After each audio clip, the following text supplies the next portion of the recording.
Did you know that passing the PMP exam can boost your salary by up to 35%? Let's dive into the PMP exam format and distribution. The PMP exam has three domains: people, process, and business environment. People are 42%, process is 50%, and business environment is 8%. Domain 1 covers team management, conflict resolution, and stakeholder engagement. It emphasizes training, diversity, and emotional intelligence.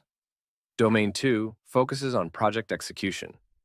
It includes delivering value, managing risks, planning budgets and schedules, and ensuring quality. Domain 3, though smaller, is crucial.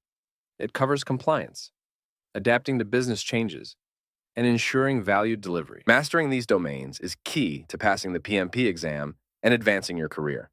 Good luck on your PMP journey. Thanks for watching.